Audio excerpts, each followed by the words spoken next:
Hey everyone, it's Ashley from Westcott, and today I'm excited to share some features and functions of the FJ wireless system with you, some that you may not even know about.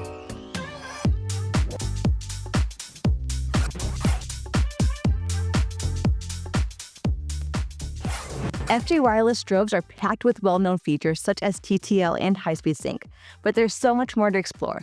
And today I want to show you some features that are lesser known, like freeze sync, delay function, creative mask mode, and even some cool tricks with the modeling lamp and more.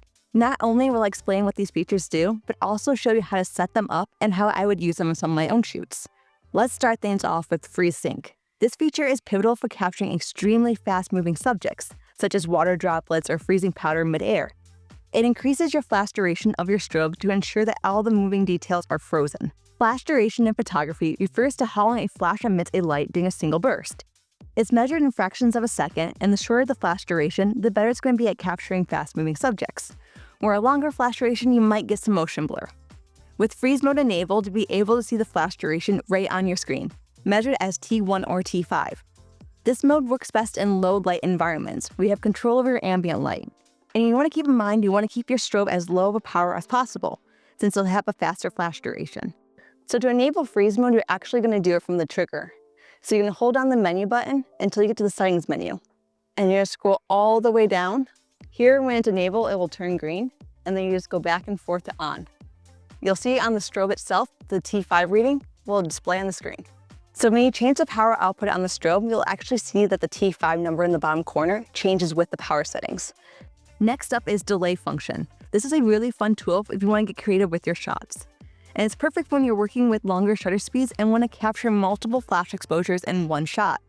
This can be useful when you're photographing a moving subject and want to show the progression of the movement throughout the shot. You can set your strobes to go off one after another, all while staying within the same exposure.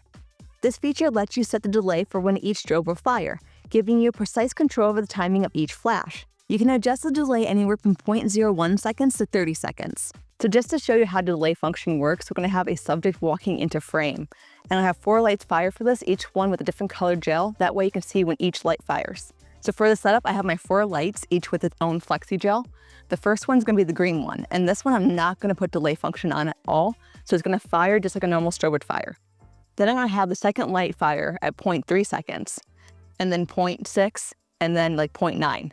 So on my camera, I'm gonna lower my shutter speed, and actually gonna do 1.6 seconds. That way my subject has time to walk through the frame, and that way they're not overlapping each other and kind of getting this weird mixed lighting situation. So for this shot, I want to get my focus first. I'm actually going to focus my camera. Then I'm going to tell my subject to back up a little bit, and he's actually going to walk into the frame. So back up until you're out of the frame, and then you're going to walk into the frame. So 1, 2, 3, start walking. And as soon as he hits the frame, I'm going to fire my strobes.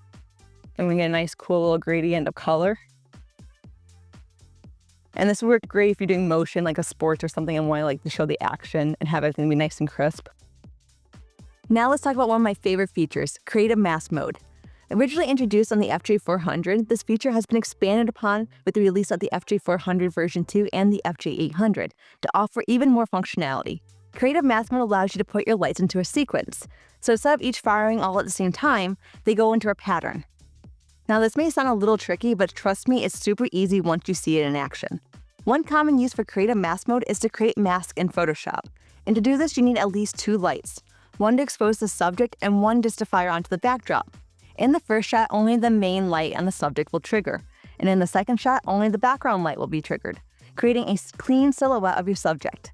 This silhouette becomes your mask for background removal and post-processing.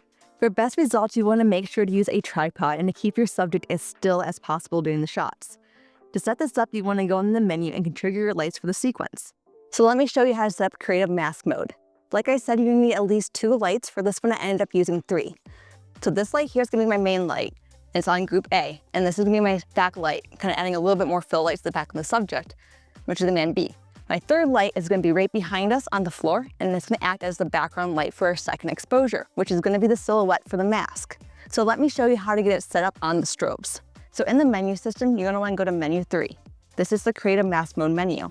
Here you can turn the mask mode on, and then you're going to go into frames. And for this shoot, I only want 2 frames, one for the subject and one for the background. We're going to then go into sequence. And for this light, which is on group A, I want it to fire in the first one. And then once it's enabled, you'll see this little mask icon in the bottom. That's how you know you're in creative mask mode. So this is our second light that's gonna be on the subject, which is in group B. And just like the first light, we're gonna go into menu 3, turn on creative mask, frames, 2, sequence, the first one. The first is for our subject. So this one's gonna be a little bit different because it's our background light to make the silhouette. So this one's on group C, but just like the other two, we're gonna go into menu 3, turn mask on, 2 frames. The only difference is we're gonna put this one in the second sequence because we don't want it to fire on the first one, only the second one. And the mask mode is enabled, again, because you see a little mask icon in the bottom. So this is where everything's gonna start to make sense. So when we take that first shot, only the 2 lights on our subject are gonna fire. And when we fire that second shot, only the light in the background. And this is the silhouette we can use in Photoshop to quick and easily move the background.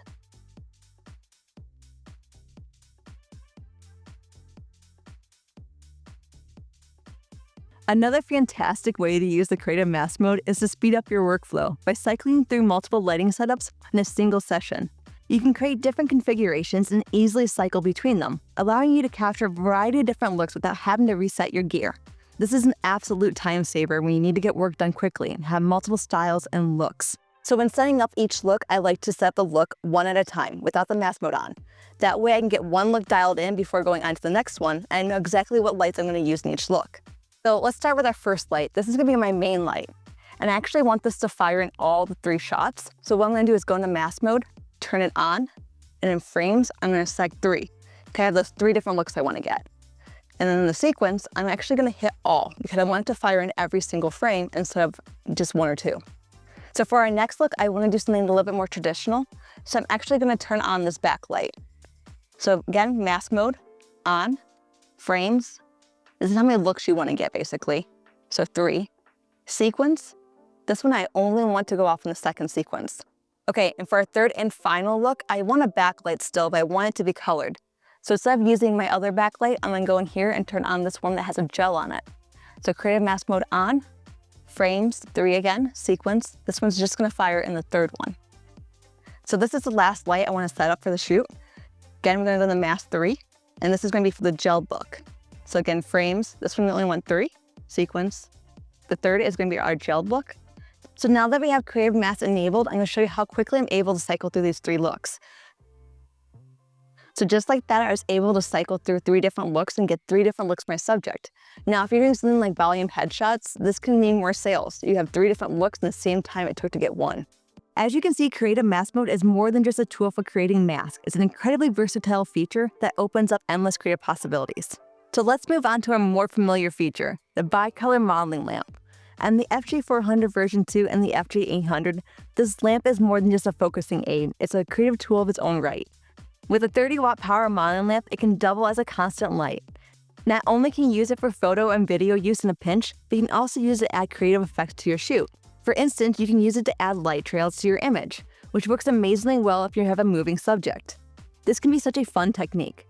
The flash from your strobe will freeze the subject, while the constant light from the modeling lamp will create a beautiful motion blur. To do this, you simply want to slow down your shutter speed. Around 1 second is a good starting point, and then add some motion to your subject or the camera or both. So one important thing you want to keep in mind is if you're using rear or front curtain sync. If you want to show direction and movement to your subject, rear curtain sync is your way to go. So if you're looking to add a little bit of motion blur or light trails and not worrying about the direction of the light, you may want to consider using front curtain sync since it makes focusing and composing your image a lot easier. So here's a little bonus tip for you. If you're using your modeling lamp to preview your lighting, the FJ400 version 2 and the FJ800 both have a bicolor modeling lamp. So if you're having trouble distinguishing what is the light coming from your strobe and what is the ambient light, try adjusting the color temperature of your strobe to be the opposite of the ambient light in the room. So that means if you're in a daylight room, try adjusting it to tungsten. That way the color contrast allows you to see exactly where the light is coming from. So you're simply just going to enable the modeling lamp from the trigger. So once it's enabled, you can come over to the strobe and you can adjust the power of the modeling lamp. You can also adjust the color temperature. So for this shot, I just want to keep it around daylight, so I'm going to use the preset, and I actually want it to be very low. So I'm going to turn it to 1. Trying out new techniques can really elevate and expand your photography, and practicing an experiment is key to unlocking their full potential. And if you ever get stuck while experimenting with any of these, there's a built-in helper. On the touchscreen of the FJ400 version 2 and the FJ800, just look for the small question mark in the bottom corner of the screen, and if you tap it, you'll get a full explanation of what the menu system does.